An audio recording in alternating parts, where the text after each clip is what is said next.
To create means to do something that has never been done before. In the culture of hip-hop, there is no one person that created the culture as a whole. It was a combination of Caribbeans, African Americans, and Latinos, mainly Puerto Ricans. Graffiti, DJing, B.Boy, emceeing have creators and influencers within these three main nationalities.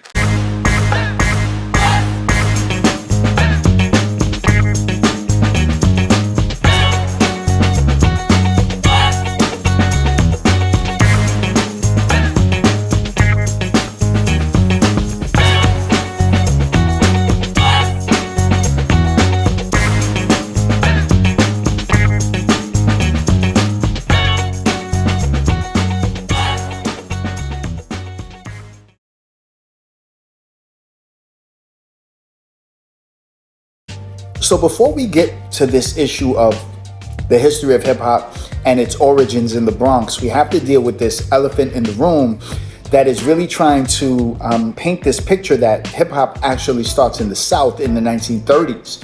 And they base this around some videos that they've seen of what they would call B-Boys or breakers. There's numerous videos of people going to the floor, and also the rhymers, the jubilaires. But also the argument comes out of an idea that since many of the pioneers have Southern roots, the Carolinas mainly, and even some have come from the Carolinas to move to the Bronx, namely, Disco King Mario and others, they want to make this claim that because of those Southern roots, they brought hip hop with them from the South. That it's not a Bronx thing, it's a Southern thing. Okay. But then you can't use that argument and then stay with the same argument by saying that, well, Kool Herc didn't bring anything from Jamaica. Well, he comes from Jamaica, and he's the first one to do the merry-go-round. So why wouldn't you use the same kind of argumentation for Herc? Okay? You can't use that. Because they come from the South didn't mean they brought it from the South. There was nobody in the South doing anything like what was being done in the 70s in the Bronx. They just weren't. They weren't doing those things. Okay, number one. Number two, when you had Southerners moving to the Bronx, but then going back to the South to visit, they were bringing, the cassettes. They were bringing things with them, and people in the South were blown away by what they were seeing. They weren't doing anything that the Bronx was doing. They weren't DJing with the breaks. They definitely weren't B-boying in the South in the 1970s. So you mean to tell me it begins in the 30s and then it just died out and you never see it again until you get to the Bronx? I mean, come on now. So I want to show you a brief clip from the Mills Brothers called Caravan, and just want to see, this is what they believe is B-boying in the South in the 1930s. Check this out.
So now we see another video from Africa. Now, this video would led me to believe that if it came from anywhere, it came from Africa, because that looked more like B-boying than the Mills Brothers did.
So there you have it. You can see the lengths that people go to try and make something that is not is.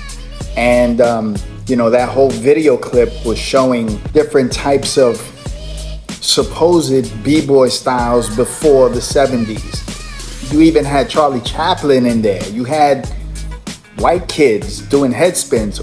All you have is acrobatics. But the essence of the dance has nothing to do with that and has nothing to do with the South. I rest my case. Now let's look at some of the MCs or the rhyming that happens in the South and see, does it come from the Bronx or does it come from the South? Check this out. But it's over and over. Oh, no, oh, no, I'm going to ride on the women's side. But it's over and over. Oh, no, oh, no, I'm going to ride on the women's side. Brother Noah, my God's talking. Said he would ride on the wind and tide. Hey, children, stop still and listen to me.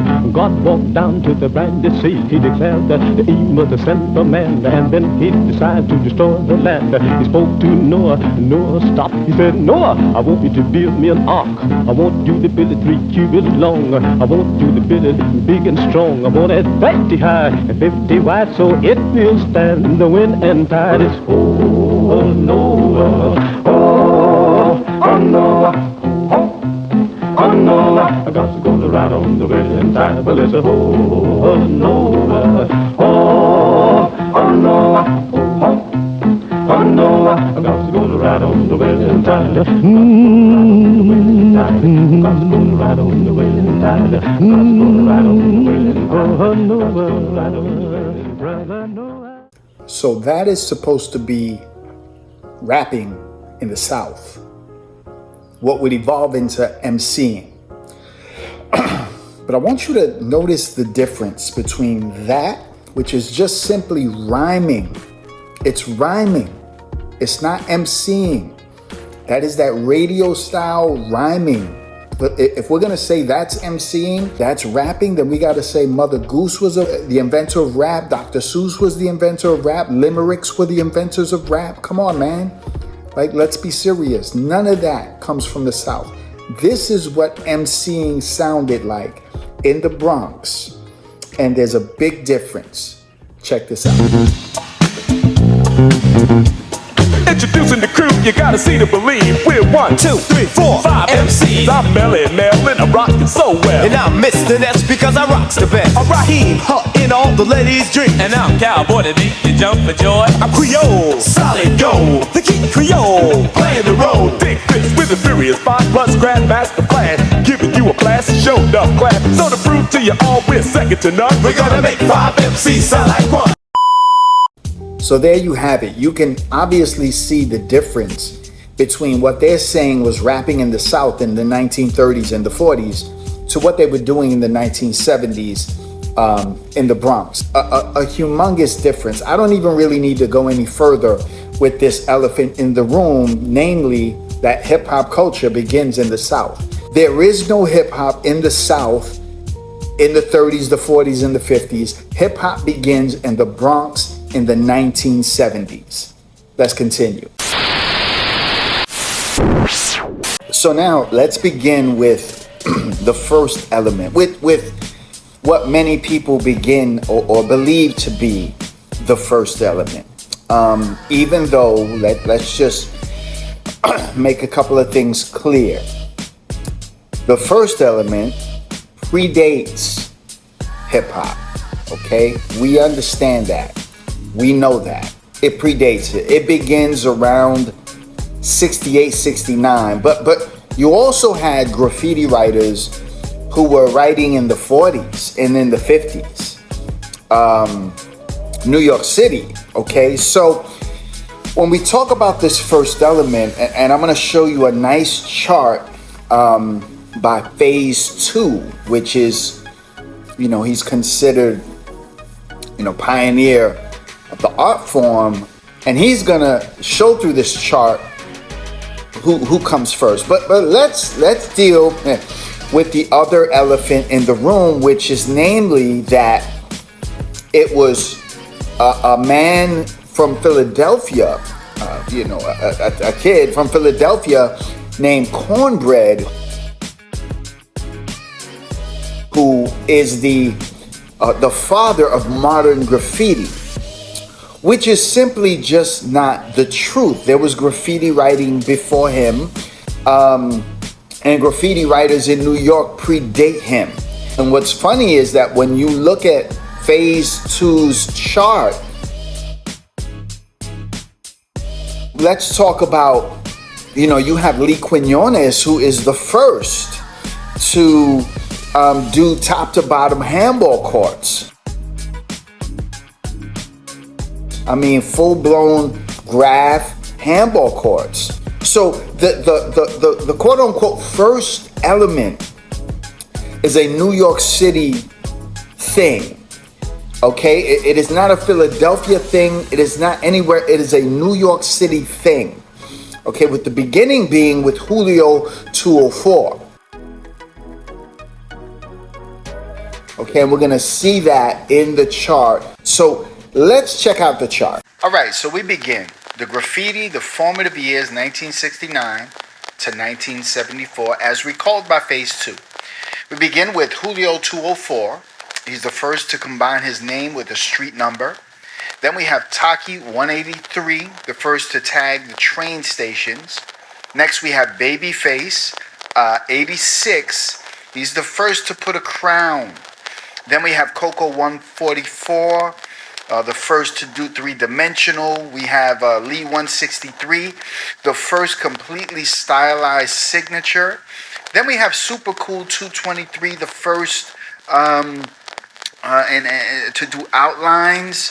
Then we have Phase 2, the first window down, whole car, first writer with multiple styles. Then we have Pistol, the first three-dimensional masterpiece. Then we have Japan, the first whole train, 10 cars. Then we have Tracy 168, the first innovative characters, the first tiger stripes, wild style to describe lettering, the first created by Phase 2. And then we have Riff 170. So you notice that Phase 2 doesn't include Cornbread, or any of the Philadelphia writers, because Philadelphia does not predate New York City. We have other writers, Mid 77, have seen PJ Duster. I mean, there's so many other writers, and it's important to understand that the graffiti writing community, beginning in those early years, were made up by white boys, black writers, and Puerto Rican writers. And so there were a mixture within that urban subculture which predates hip hop, which was put into the ecosystem of hip hop. And then we have where we first get the writers, the DJs, the MCs, the B.Boys together at the downtown scene at Negril, 1981. This is, Henry Shaflan, Africa Bambaataa, Michael Holman. These guys are bringing the elements together. And so, when you think about graffiti and you say, well, that's not part of hip hop, it never was. And then you hear people like, Scene, who says it wasn't part of hip hop. Well, you gotta think about this. Why was it then that the early hip hop flyers were done by graffiti writers, okay, in the graffiti style? Because there is a connection. Graffiti is a street art. Hip hop is a street culture. And so there is a connection with graffiti and hip hop culture. And so when we're talking about the origins, we can't talk about the origins of the movement without talking about the art of the movement, which is graffiti writing. Okay? Walls, trains. Okay, we can't do that. All right? This is all part of the origins.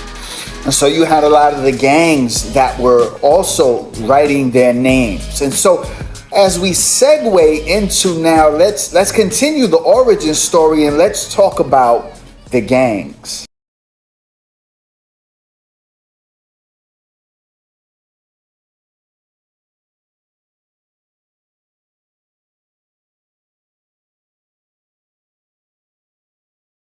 In those days, the meanest borough was the Bronx. If you came from the Bronx, you was bad. It all started up in the Bronx.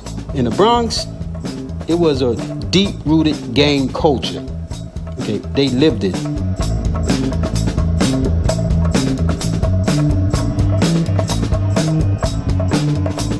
There was 101 gangs in the Bronx, so take your pick. Black assassins, peacemakers, Roman kings. Young kids, deadly. Nice, you see them, the little kids. You look at them, I'm gonna shoot you. The turbans, the javelins, reapers. 7 immortals. Turbans. Turbans. Ex-veterans from Vietnam. These guys didn't have guns, they had rifles. Bachelors, they were big. One of the biggest gangs in the Bronx, Black Spades. Black Spades had a division in every area that had a police department. Black Spades, you could count them because when they came, they blackened like the whole street. We had nothing but respect for them because they earned their respect. The Savage Nomads. These guys, once they put those colors on, remember Dr. Jekyll, Mr. Hyde? That's what it's got to turn mean. Savage Skulls. Savage Skulls was one of the most respected gangs that walked the streets.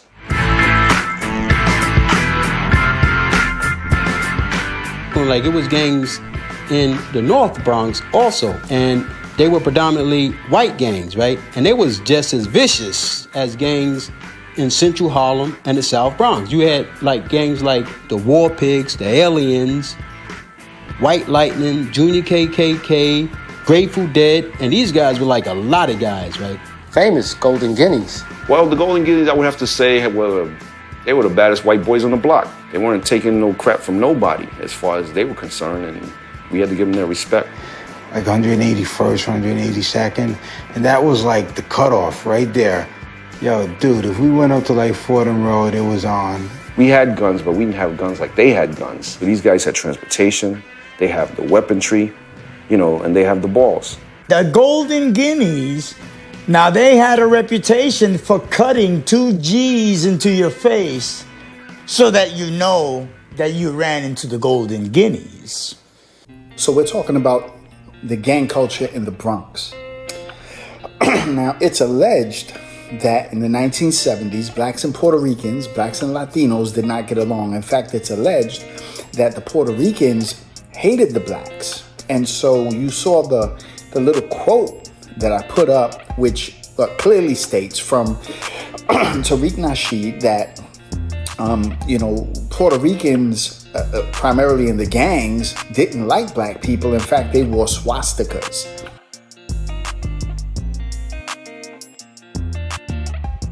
So let's speak to that climate of the 1970s in the Bronx.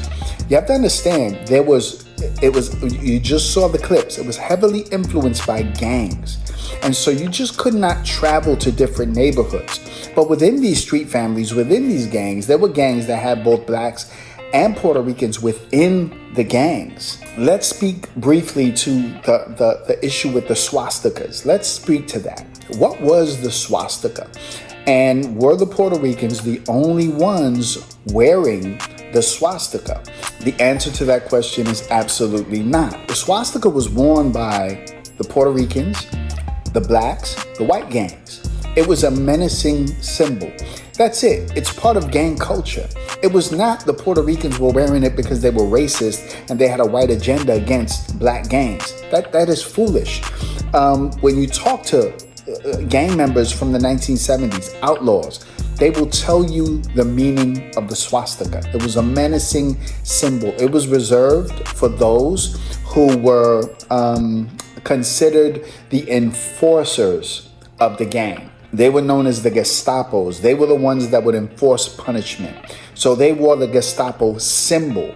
But you had black spades that had the Gestapos and the swastika symbols, and you had white gangs that had it. So it was not a racial issue in the Bronx like that in the 70s.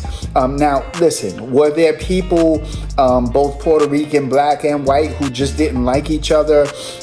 Yeah, of course, but that wasn't the general consensus. There was it was really the older generation that kind of had this, you stay away from them, you stay away from them. The younger generation of the 1970s were rocking together. And New York City is probably the only place that you really saw that kind of unity. You didn't see that around the country.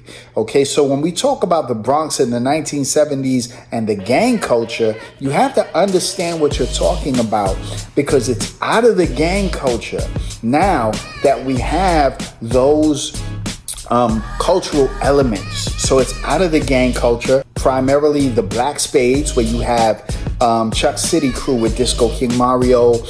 You have Bambaataa and the Zulu Nation coming out of the black spades. You have Tex D. You have Cool D and Tyrone the Mixologist. All these are black spades who would eventually get into hip hop and the culture. And so this is important to really understand that within those families, you had aerosol artists, you had DJs, you had B.Boys, and you had MCs. And it comes out of the gang culture of the 1970s. So let's move on now and let's start talking about one of the things that's important to understand is the 1971 peace treaty meeting on Hoe Avenue with the Ghetto Brothers and with the Savage Skulls and with the gangs, the Black Spades, the Mongols, all of those gangs. That was not the initial phase of hip hop. In other words, in 71, they make it seem like 71 you had this meeting and then all of a sudden hip hop comes. Hip hop doesn't come till later. I'd say at least 74. Okay, the 73 party with Hurt, we'll talk about that later. But that 71 meeting, even after the meeting, there was still gang violence. I was living in the Bronx. I remember gang violence in 75, in 76. So that meeting really didn't bring in this era of peace and hip hop That doesn't happen yet. But what brings in hip hop is the DJ. So let's talk about the DJs and who they were. So now we get into probably one of the most controversial parts of this whole documentary, which is going to be the DJ. Every DJ claims to be that DJ that begins hip hop, that begins to play the breaks. And yet, everybody seems to be on the attack of Herc, of Flash, of Bambaataa. Okay. What I'm not going to do is I'm not going to eliminate DJs because every DJ has a story. But we got to get to the beginning, the origin. Where does this begin? And in my research, in hearing the stories and watching the interviews, it seems to all point to one person, and that is Kool Herc. So turntable 1 would be in channel 1. The speaker would go instead of the mic. It's a speaker going in there now on a jack. All right. So the other turntable is a mic. It's in channel 2. Enter where the mic will go. The speaker wire go into and put the brain already have the speakers already. I don't have to worry about that. So now I could control my power from the preamp to the power. So now I don't have no headphones. I have to know my record. I have to incorporate myself in the record. Can you say that again? DJs in the beginning did not have headphones. No, I didn't have none. I didn't care. I just wanted to want to hear this music come out of this thing right here. Right. You know? And so I have to know the record. Yeah. Know when the band going to break down, when they're going to get up, whatever the riff going to, I have to know. So you really couldn't talk to me. You know what I'm saying? I'm focused on that right there. Then I'm noticing people's waiting for particular parts of the records to dance to. Yeah. So I'm visual watching it. So I'm saying, so let me try something out. So all the records I have that have those breakdowns in it, some I had 2, some I just had 1. I said, I'm gonna do a thing called the merry-go-round. You tonight. made that up? Yes. Okay. I thought the merry-go-round, all right? Because I talked to them. I don't gonna come and stop. I give them the benefit of the doubt. If I go buy a bunch of records and I'm feeling certain stuff, I said, listen, I went shopping. I think this is the joint, you know, listen to it. You just can't throw it on, you throw them off. Oh, you doing, you whack. I come from that, you know what I'm saying? So I gotta give you the benefit of the doubt. Right. And if you like it, and if I like it more than you like it, I'm gonna play it. And if you like it more, if we both like it, we're good to go. But it's something I know is gonna hit the radio if we ain't feeling it. And trust me, sometimes they hit him when they leave the party, or 2 days later, yo, that's the record her played. So now when they get used to it, the radio's burning it up, and I don't give it to you before the radio starts to play, it's owed to me and you now. It's on to the next one. Let's go back for a second. With August 11th, 1973, 1520s. We can't come back there no more. We can't? We can't come back to 1520 no more. It's like an island coming from under the sea. Yeah. 73 broke grounds. When you listen to the interviews of people who talked about those early parties, everybody said there was no party like a Kool Herc party. Everybody wanted to be at a Kool Herc party. Now, the 1973 party was not a hip hop party. There was no B.Boys. That wasn't happening there. That doesn't happen until late 74, 75. Right? The Executive Playhouse, the Hevalo, that's when that starts to happen. This is when Coke LaRock takes on his name, Coke LaRock, and that would probably be at the Hevalo where that happens. But you have other DJs. For instance, you have Cool DJ D, who gets respect with Tyrone the mixologist, who put a lot of people on. Okay, who put a lot of people on. But I notice when you hear interviews I just saw an interview with Tyrone, the mixologist, and he claims to be the inventor of scratching. But it's widely known that Theodore is the inventor of scratching. So everybody's claiming something, right? And I notice Herc doesn't really come at people. He just tells his story, right? The 1520-73 party is where the beginning is. That's the birthing of it. And then it just goes from there. And it's in 1975 that Herc names the B.Boys B.Boys. He calls them B.Boys, right? Because they are dancing to the breaks in the record, right? And so, I've heard Cool D acknowledge that, Herc was playing those rare grooves. I've heard Flash acknowledge that Herc was playing those rare grooves, right?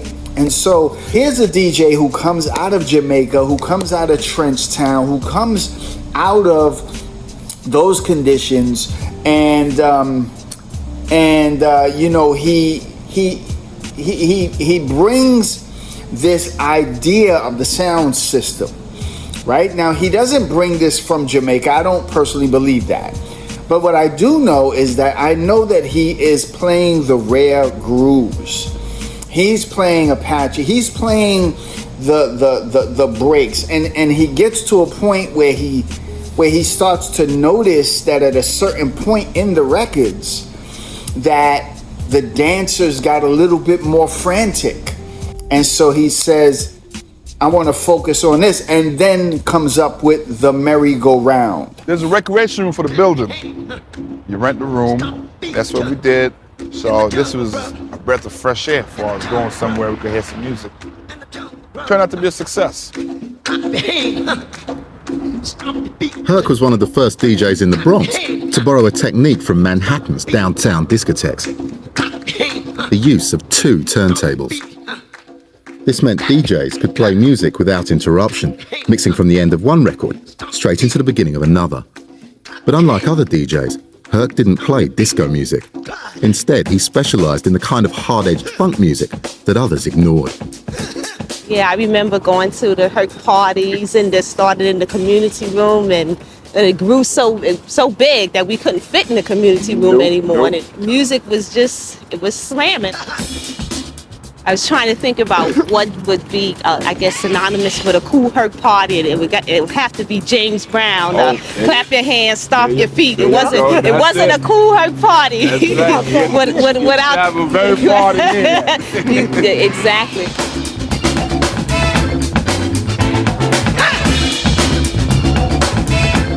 What singled out Herc as a DJ was his keen eye for crowd reaction. He noticed that the energy on the dance floor hit a peak during the instrumental breaks in the records, the point when the singing stops and the music carries on. From this simple observation, Herc came up with an idea that would become the basis of hip-hop. One night, I'm waiting for the record to play out. I said, I wonder if I put that to myself. I said, if they're waiting for this particular break and I have a couple more records that's got the same breakup in it, I wonder how would it be if I put them all together. And I told them, I said, I'm going to try something new tonight. I'm going to call it a merry-go-round. Herc's merry-go-round meant that instead of playing whole records, he would play just the instrumental breaks, mixing between them to create a continuous dance rhythm. I started out with James Brown, clap your hand, stomp your feet. That part right there, when the break, boom, I had to come in with bongo rock.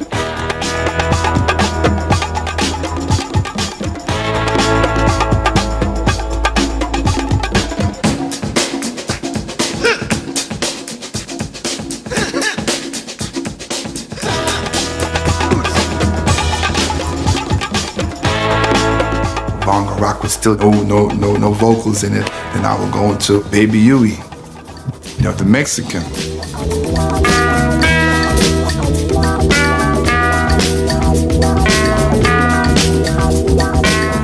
it was like, whoa, I think we got some hit, because people was like, oh, whoa, everybody was like, yeah, I'm feeling this, oh, yeah,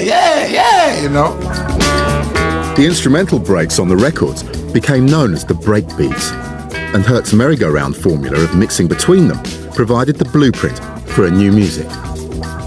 Oh man, Kool Herc was the first person I ever heard that do anything like that, you know? Because I'm used to being in the house with my mother and we pull a James Brown record on and just let it play through. Kool Herc would play the break part back and forth, and that really astonished me. I was really impressed when I seen that, something like that, because I'd never seen anything like that before. I want to acknowledge the DJs who are playing the breaks. Now, not all the DJs. Yes, there were DJs before Kool Herc. Yes, there were. There were. Okay. Now, you know, there were not breakbeat DJs before Kool Herc. I don't believe that at all. But you got DJs who are disc jockeys who are playing. You got the guys in Brooklyn. You got Flowers. You got Maboya. Those guys are not playing breaks. They're not hip hop DJs. I think it's time that I first introduce you to Cameron Flowers, who is one of the founders of disco music. He's one of the founders of disco music. One of the founders of disco music. One of the founders of disco music. The most dynamic individuals among the many dynamic individuals that are playing music in New York today. Kind of to the discredit of the music world, I think it's time that I first introduce you to Cameron Flowers, who is one of the founders of disco music and one of the innovators. Working hard here, hidden down behind. How you doing, Flowers? I'm all right. We are kind of, I want you to remain like loose and talk to New York like you're talking to your record player. And what is disco? Well, let's see, what is disco? What is it to you? Disco to me is more or less a life for now. And I feel that the field is quite overflowed with quite a bit of DJs, and I don't know how long it's gonna last or anything, but I try to be the best at what I do, you know, and it's been more or less of a lifetime job instead of a hobby like it is to most people. Well, where is disco going, and is mahogany like a really new concept in cabaret? Mahogany, I wouldn't consider it as like a discotheque type club. It's more of a gala type club with disco added, I would say. So as an exotic flavor. Yeah. Cameron Flowers, who most of us have heard of and seen, but this is he, the man behind disco, primarily in New York, coming out of that sweet place, Brooklyn. And would you look at this board? Look at this.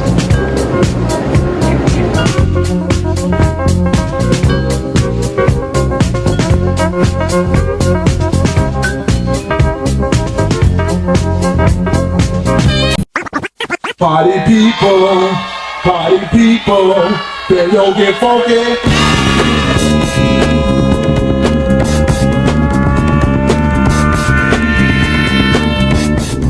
Watch me now, feel the groove, and there's something gonna make you move.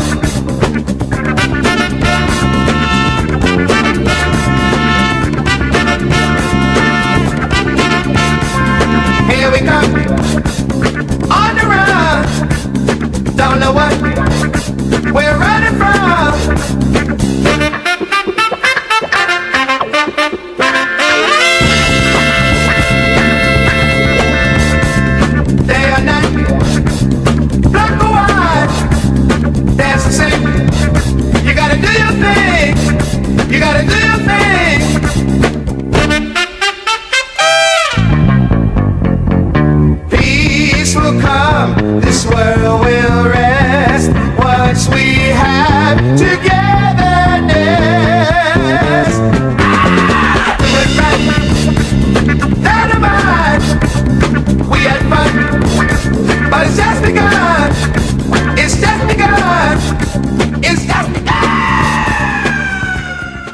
got Pete DJ Jones, who becomes that later on. Okay, and then you got, you know, Disco King Mario, you got Tex D, but they become that later on, mid 70s. It's not early. They're not doing that early. Cool D and Tyrone, 73, right? But Cool D has admitted that he went to see Herc play and he heard what he was playing, but he had better equipment than Herc, so he felt like he could do it better than Herc, okay? But he admitted Herc had those records, right? So Herc had the sound. It is Cool Herc. He is the foundation of what would become. He's the DJ, okay? And then in 1975, you have Grandmaster Flash, who brings out to the public the quick mix theory, okay? And it is Flash also who around 1976 begins to, because of the quick mix theory, he creates a bed for the MCs to rhyme on, right? This is Grandmaster Flash. And then you have Grand Wizard Theodore with the scratching. He's the foundation of the scratch, right? So then you have Africa Bambaataa, the master of records, okay, who is playing all kinds of crazy records. Let's just keep in mind, you know, none of the DJs from Herc to Flash, none of them played strictly James Brown and Parliament. They played a mixture of breaks. They played a mixture of music, okay? Anything from the disco breaks to funk to calypso to Latin. They played a mixture of breaks. If anybody who tells you that all they played all night was James Brown shows, they don't know what they're talking about and they were not there. Okay, so these are the kind of breaks that they play. And then you have Disco King Mario. Then you have Tex DJ Hollywood, the Puerto Rican brother. Then you have Kenny Ken out of the Monroe Houses. Then you have Baron and Breakout, you know, the Brothers Disco, Charlie Chase, Disco Wiz, of course, Grandmaster Kaz. These are the DJs that are playing the rare grooves and the breaks. But the point being, when we talk about the origins, we have to talk about the DJs, not just any DJs, not just disc jockeys. Okay, number one. Number two, when we talk about the disc jockey, it is not African Americans who are the first disc jockeys. Okay, we have white people who are the first disc jockeys. People like Ray Newby, 1900s. They are the first disc jockeys, but not all the DJs. Let's just get this out the way. Grandmaster Flowers was not a hip hop DJ. He was not a breakbeat DJ. Okay, let's get this out the way. Grandmaster Flowers never played at Yankee Stadium and opened up for James Brown. That is a myth. That never happened. Okay, let's just get that out the way. Those are Brooklyn DJs, and yes, they have big sound systems. But let's make this clear. Big sound systems do not equal hip-hop jams. That just needs to be known, okay? The culture of hip-hop, the sound of hip-hop is from the Bronx. Nowhere else. It definitely is not from the South. So I wanted to really just paint this picture of the DJs, those who are playing specific breaks and music. So now we get to the B-Boy aspect, and we can't talk about B-Boying without talking about rocking. Okay, some believe it comes out of Brooklyn, some believe it comes out of the Bronx.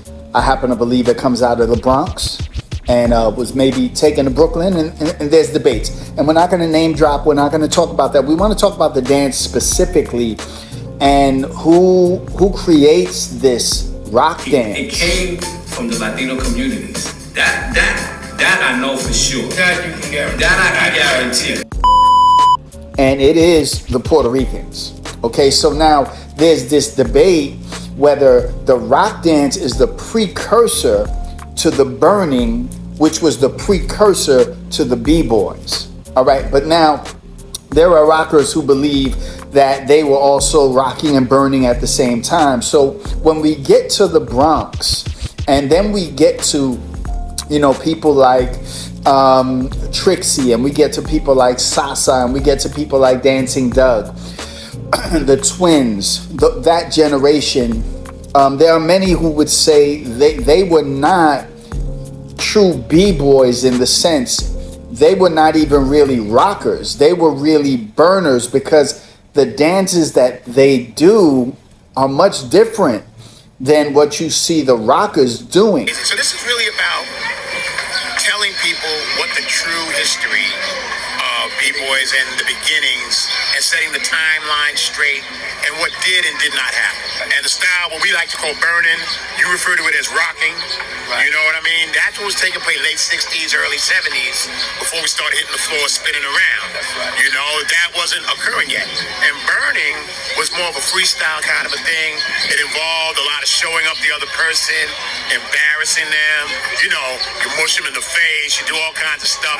A lot of style, a lot of comical stuff with it. All right, but we weren't hitting the floor yet. So you get a lot of people who are those early cats, like my man Dancing Doug, Dougie Cologne. I would say 1974, 75. I first saw it in 75. They might have been doing it in 74, okay? But 73, it wasn't B-boying the way we know B-boying. Not that I saw, and I was around. It wasn't that kind of people. It was the standing up, the pin drop, dropping back, maybe a split. You know, something you might see almost like on Soul Train, the locker dancer kind of thing. You see some of that. But the spinning on the floor and all those things that the modern B-boy, what you would recognize as the modern B-boy, that's not till around 1975 somewhere. We got the rock dancers, and then we get the B-boys that start going to the floor 74, 75. But notice the names of the crews. This is vital.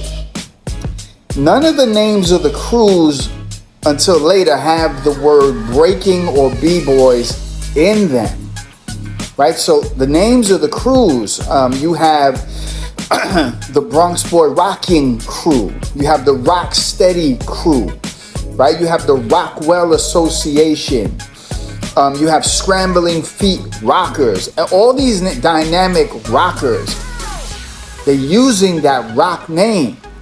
Now, what I will say is that in 1975, when Herc decides to give the dancers the title B-Boy, I don't have a problem acknowledging that it comes from the breaks in the record. And so this is why they were called breakers.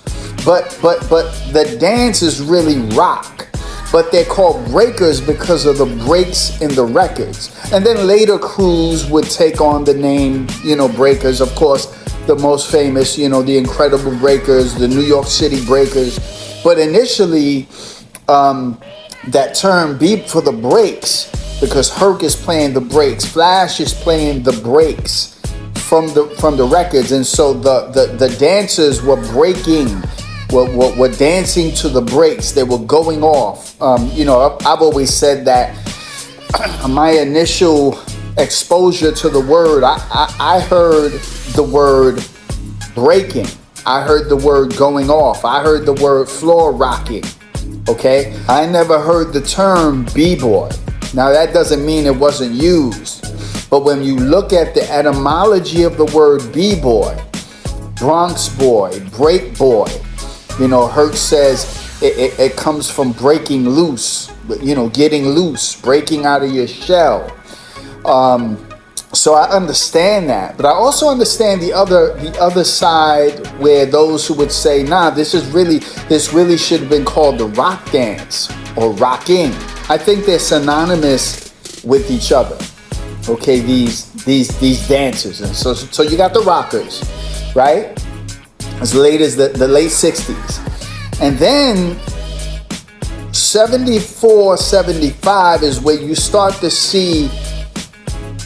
Now, you know, anybody can say what they want to say. Nobody knows who went to the floor first. Now, this is the big controversy because it's always shown that the Puerto Rican B-Boys have always said, I saw black B-Boys doing it first. Well, are they really saying that the black B-Boys were the first ones who did it?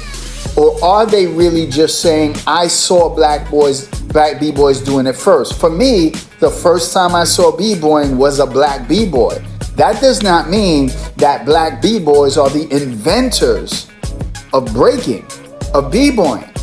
That's not what that means. It means that's who I saw doing it first. But then, like, you know, the very next day I saw Puerto Ricans doing it. So again, nobody knows who went down first and didn't come back up. Okay, but we do know the rockers, the original rockers, were Puerto Ricans. That's what we do know. Okay, so 74, 75, now we start to get into the parks, and now we start to get these crews, the Zulu Kings.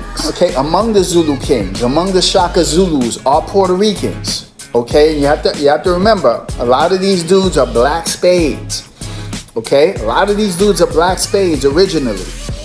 And then you have 1975, then you have TBB, the Bronx Boys Rocking Crew with Batch. And then it continues. Then you have, you know, and this is not in any particular order, you have CC, you know, with Spy. Then you have the Rockwell Association. Then you have Star Child of Rock.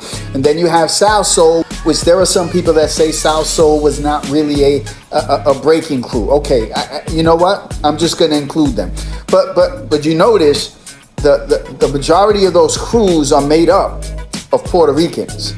Okay, the Zulu Kings did have Puerto Ricans in them, but the majority of the rest of those crews are Puerto Rican B-Boys, and there's a difference in the style. Okay, and it you know, it's brought up with the Moreno style.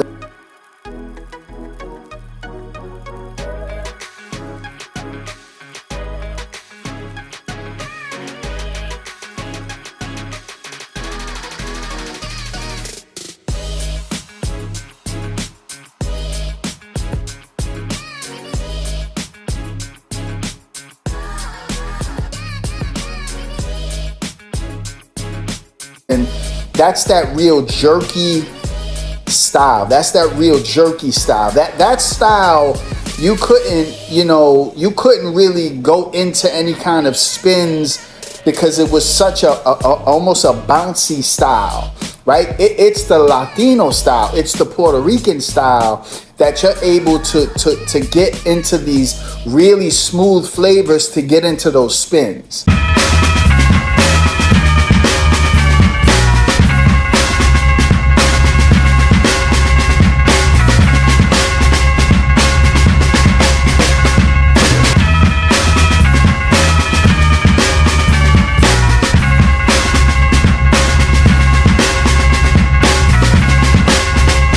Okay, so it is the Puerto Rican B-Boys that really take B-Boying to the next level. It is them that take B-Boying around the world. It is the Puerto Rican B-Boys. The dance comes from the rock, and the rock is invented by the Puerto Ricans. So I would say the succession goes from the rock dance to the B-Boys that go down to the floor eventually. Okay, and again, I don't care what anybody says. Nobody can say definitively who was the first one to go to the floor. Nobody knows that. Okay, now you know, somebody saw a black B-Boy, somebody saw a Puerto Rican B-Boy. I've heard JoJo make mention of the fact that, you know, when he went to jams, you know, people would shout out, oh, look at the Puerto Rican, because there wasn't a lot of them. It all depended on where you went and what section of the Bronx you were in. Those are facts. You know, shout out to the great B-Boy historian Pluto 7, who can really, you know, add some meat to these bones. But we talk about the B-Boys not to try to exclude anybody. Like I said, right? The B-Boy culture was not invented by one person. Rock dance was. That comes from the Puerto Ricans. There's no doubt about that. Okay, but the B-boying, what eventually evolved into B-boying is a combination of blacks and Puerto Ricans. Okay, and again, the majority that you saw. Now, let's look at the longevity of dancers. Okay, you might have a dancer that starts in 73. He retires in 75. You might have a dancer that starts in 73 and retires in 77. A lot of these guys did not have longevity. And as far as this whole claim that, you know, the black B-boys stopped because the Puerto Rican B-boys started to dance and messed it up. That's the silliest thing I have ever heard in my life. In fact, the Puerto Rican B-boys created moves. They named moves. They gave moves flavor. It was the Puerto Rican B-boys that brought B-boying around the world, as I said earlier. Okay? Now, this doesn't mean that one race is better than... We're not talking about that. We're talking about the dance itself. And when you look at the dance today around the world, what style do you see? You do not see what was known as the Moreno style. What you see is the style that the Puerto Ricans brought to the floor. Okay, so you know, you just got to give, you know, props to people like, you know, Track 2, to JoJo, to Crazy Legs, Batch, to Powerful Pexter. These are Puerto Rican B-boys. Don't forget, don't get it twisted. Don't forget Charlie Rock. Don't forget Beaver. Don't forget, the African American B-boys that definitely were holding it down. But when it comes to that dance is really foundationally what you see today is foundationally from the Puerto Rican B-boys. And so I wanna play a clip really fast on the etymology of the word B-boy.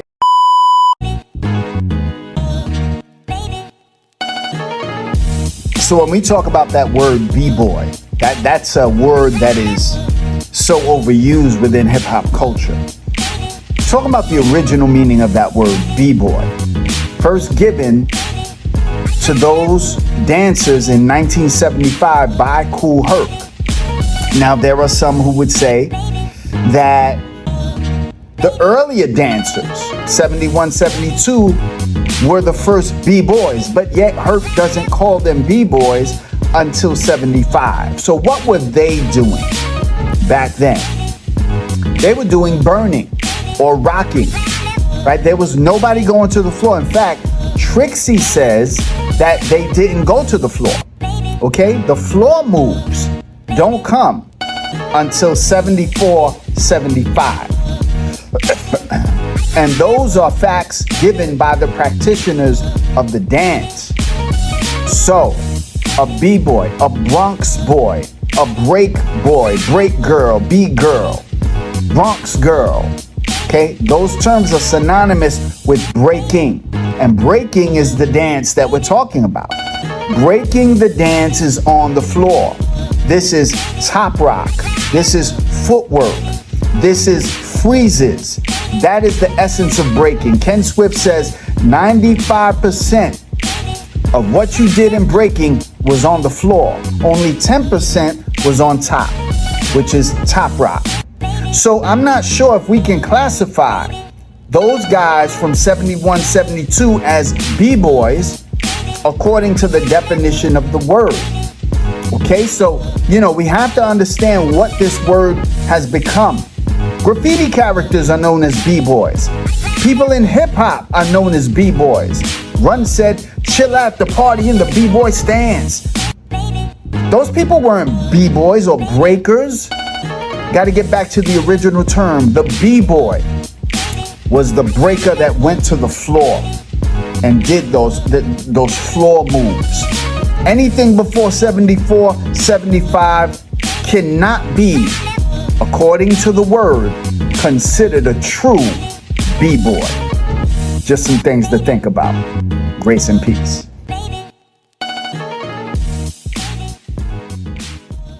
Breaking is one of the most interesting, crazy dances that ever has existed. You know, and right prior to it, there was definitely dance in the streets, but what made breaking significant was the circular footwork motions, and that had never been done in that kind of like time period. I mean, people have done stuff with the body since the beginning of time, but rapid circular footwork motion, it to me is the core of breaking because it changed visually how people watch dance. You'd see someone dance and drop and get back up and dance. You see someone spin down and stop and get back up and dance. Fluidly. They would dance throughout the song, but with breaking, it was too much happening to continue dancing for 4 or 5 minutes. So it became hit it and quit it. Do your move and take it easy because you're out of wind, or probably also for going down and holding your body up and running your feet around your body so fast. So ultimately, you know, like that's practicing was a part of it, you know, but we didn't look at it like that. It was just like the more you did it, the better you got because you made your improvements and you got a good response and you got a bad response. That's how we kept moving with the way we learned.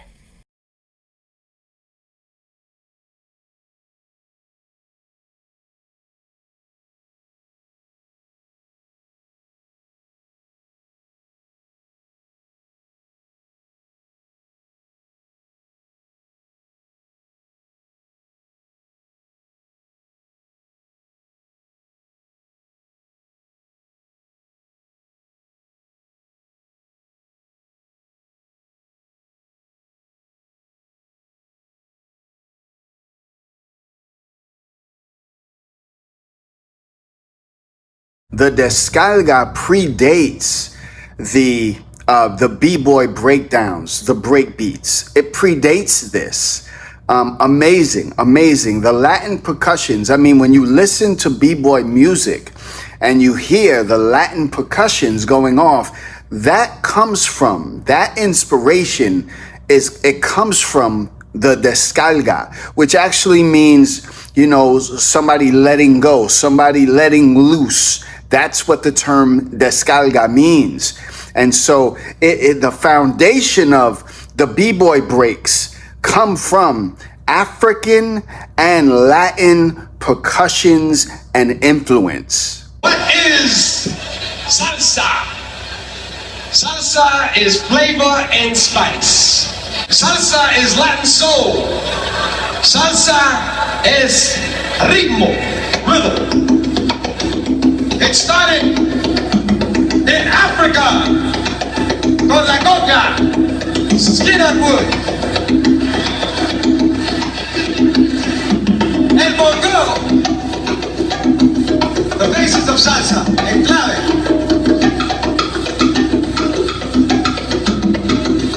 Es rico. De África al Caribe, Puerto Rico, Santo Domingo, Cuba, México, Sudamérica. Here next with the Indian, el timbal, el güiro, todo lo rico, la maraca, el clave, and now, the heartbeat, the soul, el corazón de la salsa, the bass.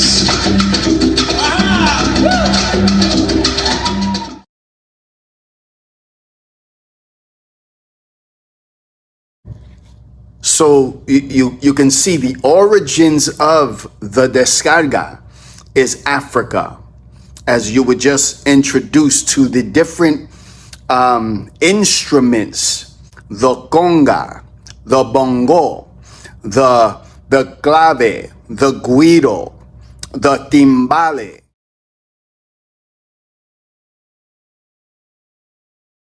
The roots of Afro-Cuban music, whether it be charanga, Latin big band, small band, which we call conjunto, is all from Africa.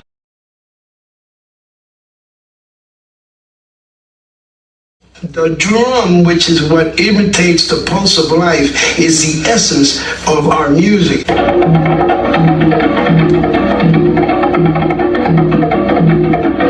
The West African rhythms took root in one Caribbean island above all others. The mambo is Cuban, the cha-cha-cha is Cuban, the danzón is Cuban, the guaracha is Cuban, the son is Cuban, the son montuno is Cuban, the guajira is Cuban.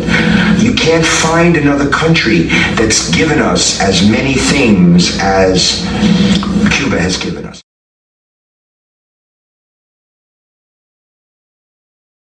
So you can see the what happened with the African diaspora when the Africans moved and they went to Haiti, when they went to Cuba, when they went to Puerto Rico, when they went to the Dominican Republic, when they took the Africanism with them. They took the drums with them. It was not the same when it came to slavery in America.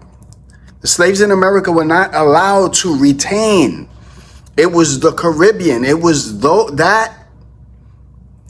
those countries that retained the African influence, and then you can hear that all of it really the country that had the most was Cuba.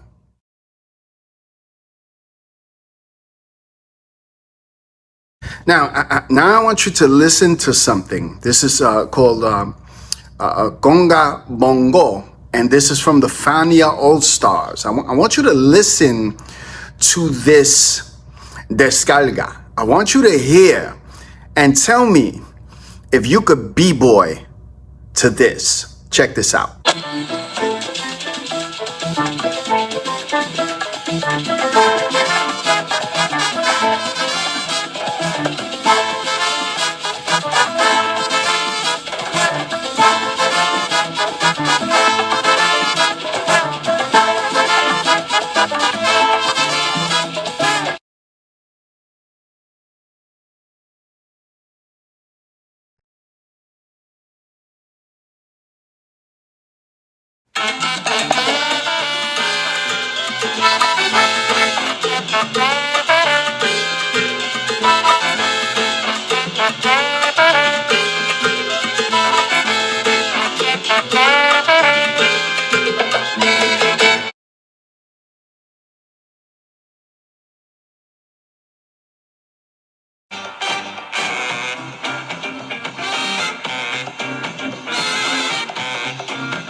So now we get to the MCs, like the voice of the city, the voice of the culture, which doesn't begin until 76, 77.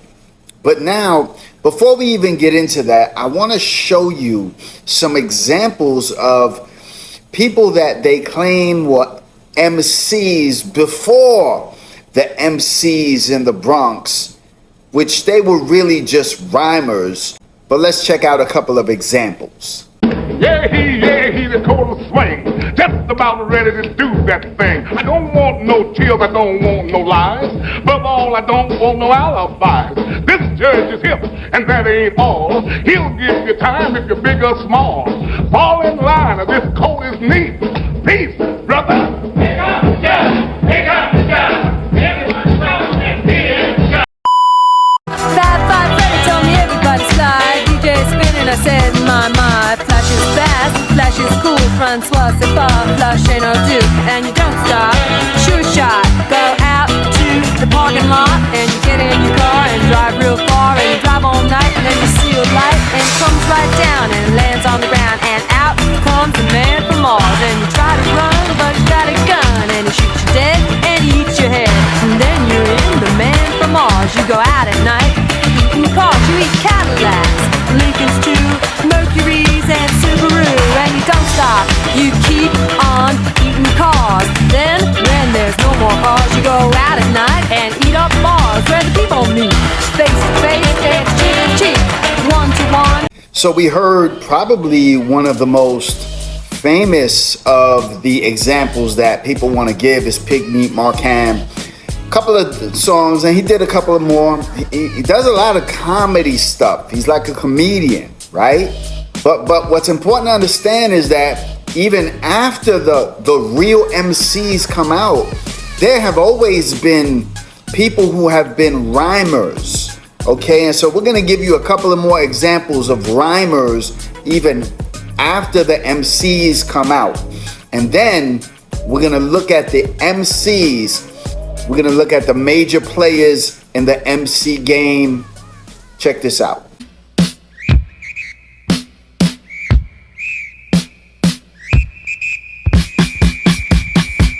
All right, y'all.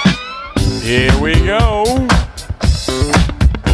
You just clap your hands and you stomp your feet, cause you're listening to the sound of the show shot beat. I'm the K-I-N-G, the T-I-M, King Tim the Third, and I am here, just me, Fat, and the crew. We're doing it all just for you. We're strong as an ox and tall as a tree. We can rock you so viciously. We throw the highs in your eyes, the bass in your face. We're the funk machines that rock the human race. Skate down, boogie shot.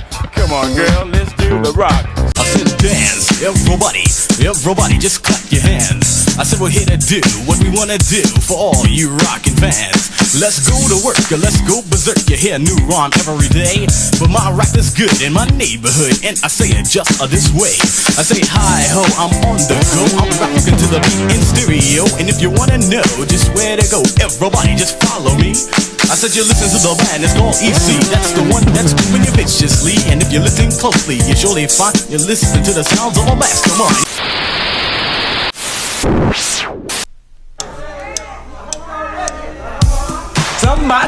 Somebody, if you want to party, say party. Party! Say party! Party! Come on! Woo! Oh yeah.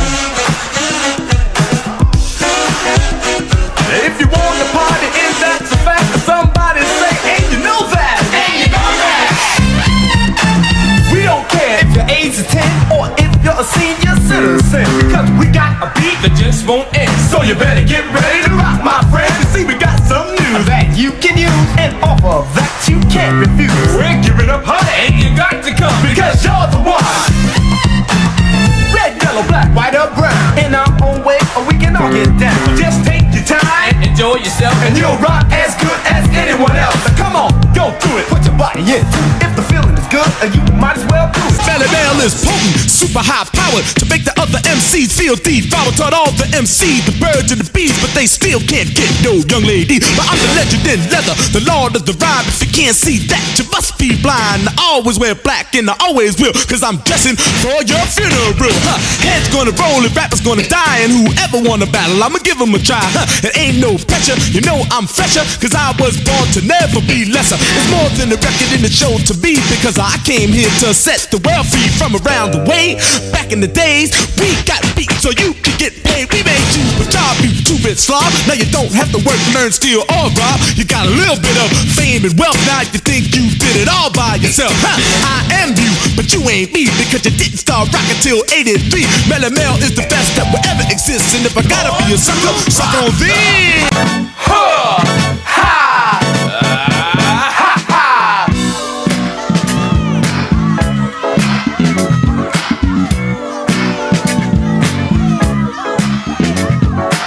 Special K, Sunshine, Kumo D.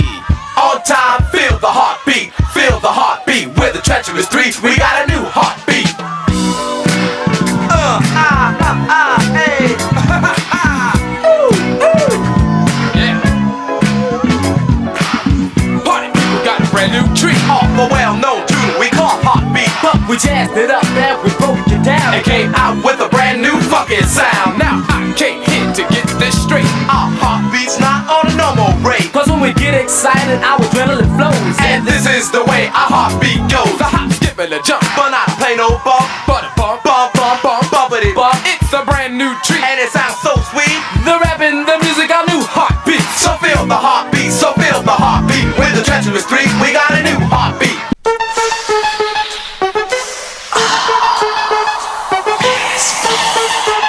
Well, I'll be back for more. They hear Debunking, Tito, Mike C, Hey girl, Peso, BLB's rocking it, yes he is rocking it. Tito rocking it, yes he is rocking it. Mike C rocking it, yes he is rocking it. Peso rocking it, yes he is rocking it. We're all rocking it, you should be rocking it, rocking it, rocking it.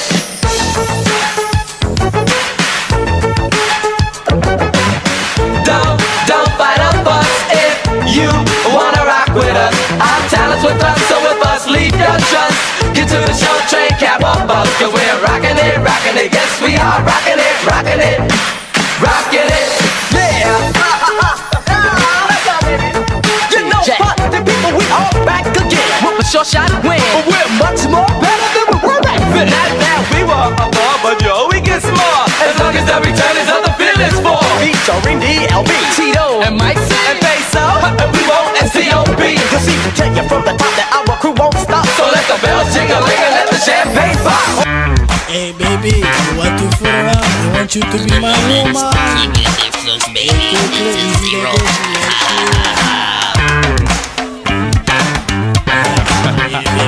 Party people, are you ready? Are you ready? Are you ready?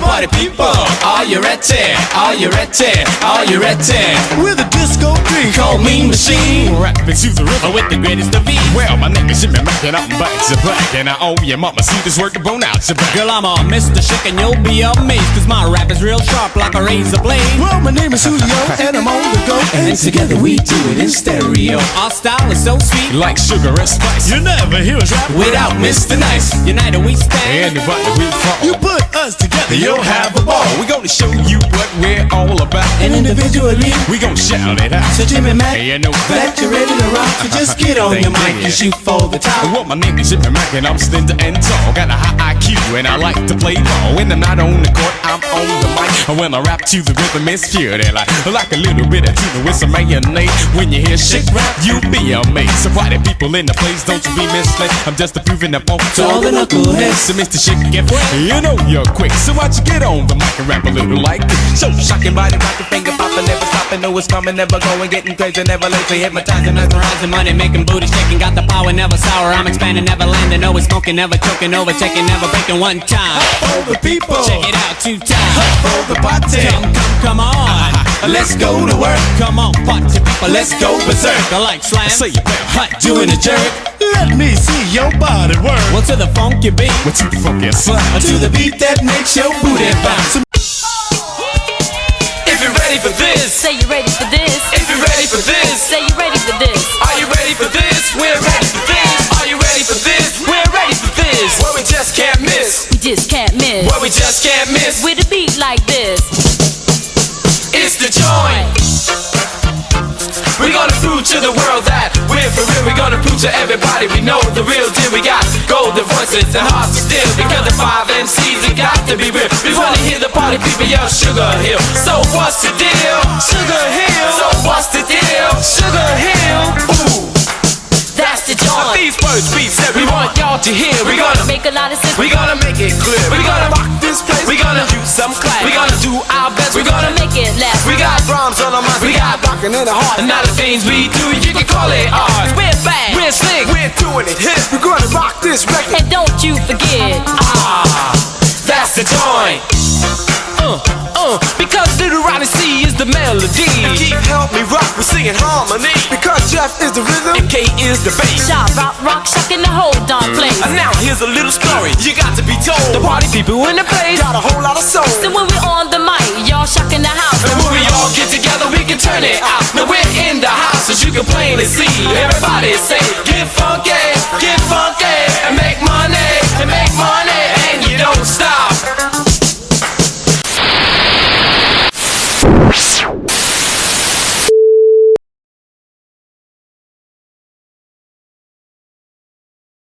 So what's important to understand is that there is a difference between the breaks that the B-Boys used. Okay, this is Apache, this is Yellow Sunshine, this is, the Mardi Gras, this is, the Love Rap. There's a lot of breaks that just begun, that the B-Boys use that are much different than the breaks that the MCs used. The MCs don't come until 76, 77. Okay, and Grandmaster Flash is the one that sort of has to set the stage for the MCs, and he hasn't done that yet with the quick mix theory. In fact, let's listen to what he says regarding that. Because you got to understand, during this time period, talking to the beat of music did not exist yet. Right. Not yet. I hadn't perfected the quick mix theory yet, where the body of music was a bed for a human being to speak on. I was still in the perfecting aspect of it during this period of time. So we can see that the MCs now would have their own set of breaks. Now, let's be clear. These breaks were interchangeable. Like the B-Boys could break to Apache, but the MCs could also MC to Apache. So a lot of these breaks were interchangeable, right? But there were certain breaks that the MCs used that the B-Boys did not use, okay? But all of this, the collection, makes up the breaks that were used in hip-hop culture. It's important to understand that, right? The B-Boys have one set. The MCs have another. Let's take a listen to some of the breaks that were used by the MCs. Check this out.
when I was a young boy growing in Philly. I was sort of easy going. I was really a silly guy. Used to mess around. I was kind of a class clown. I hate to see you frown. Hate to see people down. Cause I like when fun flows like a faucet. But sometimes some guys mistake it for softness. But I ain't no silly sap sucker singing softy. When push come to shove, better back up off me.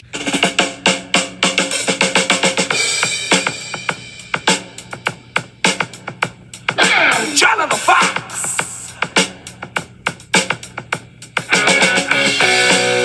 He called to Jimmy the Weed. He said, "Hey man, I know your name. I seen you cruising with the low riders, hanging out down on First Street and Main."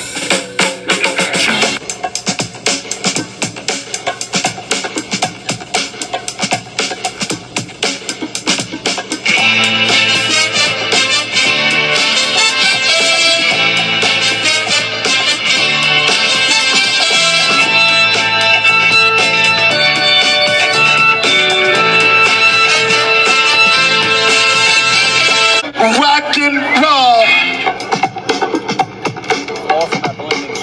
Look at that. You know what I'm saying? Look at the hand movement. I want you to see the hand movement. That's all I want you to see. Watch the finesse. Watch the finesse. Get that on camera, baby. Get that on camera. Watch the finesse, baby. That's all I want you to see. My boy got so much truth.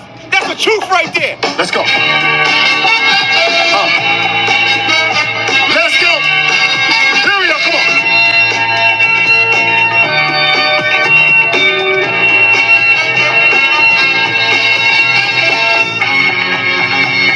You know what I'm saying? That's how much you sound like this looking, right? He's going back and forth. You hear him?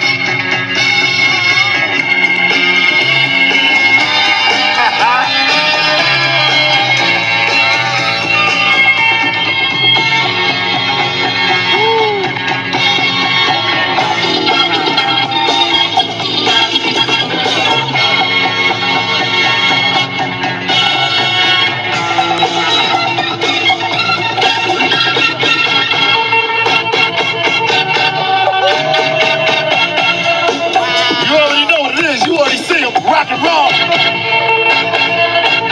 Mean Machine. Bad beat. That was his MC. He's here, baby. He's right here, baby.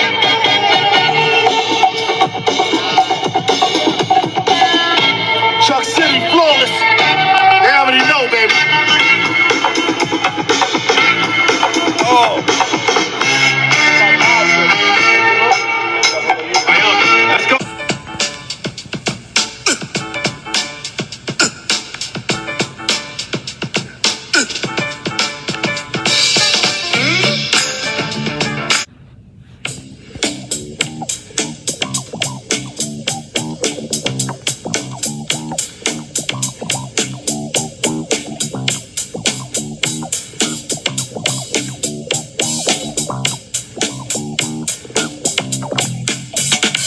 Sha-na-na. Italian, Caucasian, Japanese, Spanish, Indian, Negro, Vietnamese, MCs, disc jockeys to all the fly kids and the young ladies. Introducing the crew, you gotta see to believe. We're 1, 2, 3, 4, 5 MCs. I'm Melly Bell and I'm rocking so well. And I'm Mr. Ness because I rock the best. I'm Raheem in all the ladies' dreams. And I'm Cowboy to make you jump for joy. I'm Creole, solid gold. The King Creole, playing the role. Dig this with the Furious 5 plus Grandmaster Flash. Giving you a blast and show enough class. So to prove to you all we're second to none, we're gonna make 5 MCs sound like one.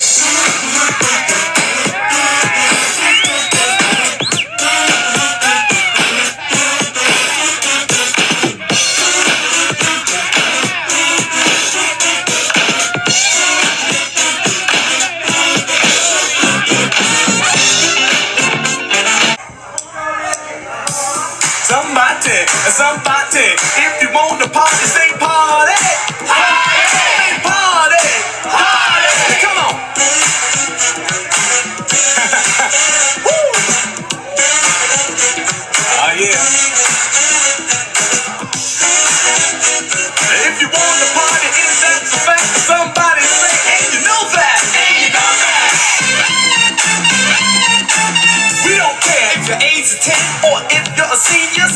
send. Cause we got a beat that just won't end. So you better get ready to rock, my friend. You see, we got some news that you can use, and offer that you can't refuse. We're giving up, honey. You got to come because you're the one. So you could clearly hear, right, all of the different breaks that the MCs use. And I gave you some examples of that. Again, some of these breaks are interchangeable. Some of them are not. Some of them, were, had traces of the descarga. Some of them had traces of the production by Pumpkin, the great Latino. I gotta stress that, the great Latino producer. And so different types of breaks. You had the B-Boy breaks, and then you had the MC breaks, okay? And so that's important to understand, that there were different types of breaks, but they were all the breaks that were used within hip-hop culture. Break beats for the B-Boys, break beats for the MCs. And I want to close this by letting you listen to a great DJ from the 70s, Breakbeat Lou, who was actually part of a curator who put together what was known as the Ultimate Breaks and Beats.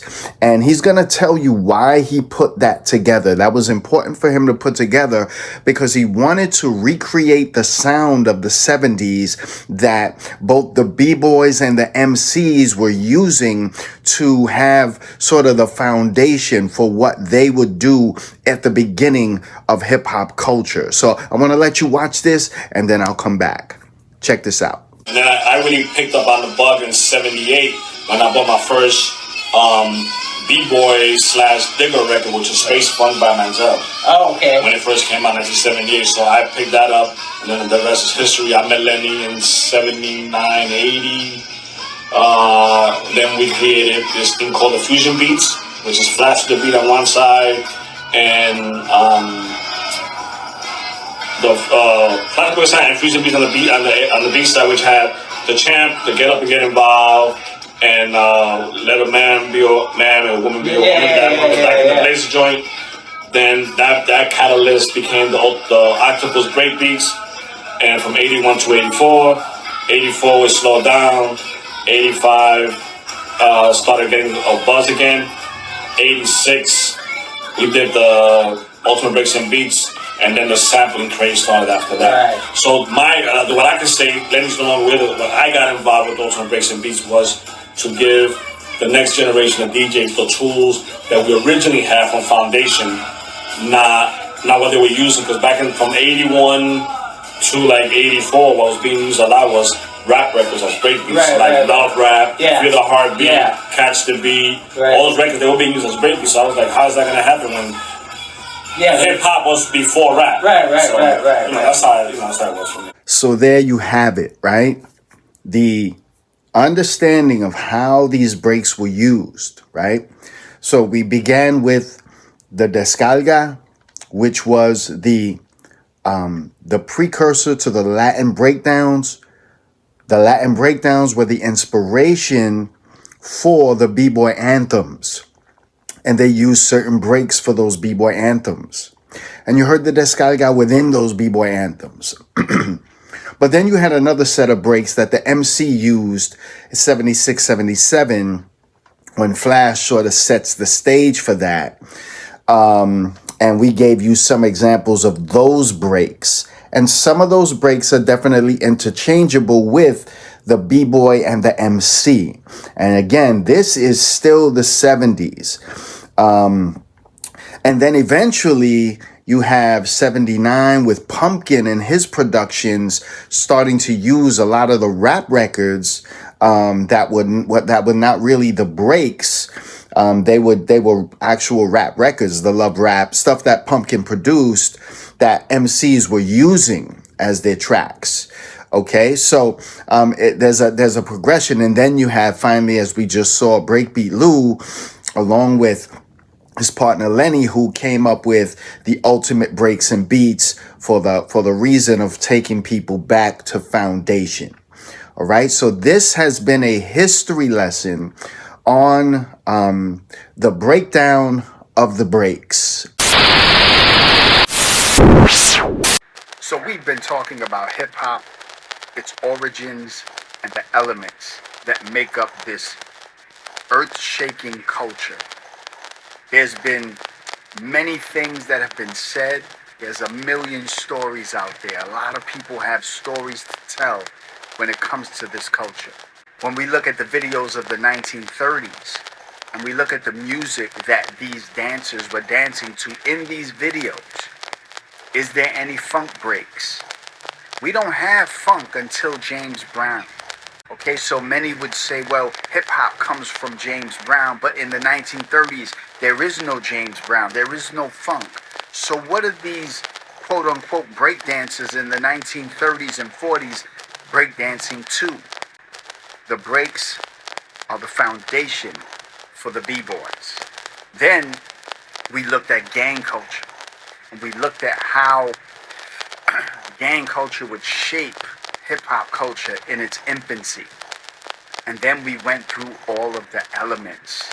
The motto for hip-hop culture is peace, unity, love, and having fun. But within hip-hop, there seems to be no peace. If we're really honest, even from the beginnings of hip-hop's origins, there really was never a sense of peace. And I would say we can't have peace until we really make a direct connection with the Prince of Peace. Unity. Unity means to be together.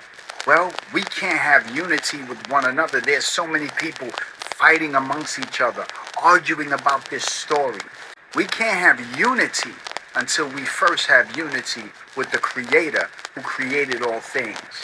Love. Well, the Bible says God is love. So we can't know what real love is until we connect with the one who is love. Having fun. It's all supposed to be wrapped around having fun. But without peace, without unity, without love, there is no having fun. And we can't have any of those things until we first get reconnected with the Creator of all things, including the Creator of hip-hop and its people. I hope you enjoyed this documentary. Once again, thank you for tuning in. Don't forget to subscribe and share this very important documentary. My name is Dr. D. Grace and peace.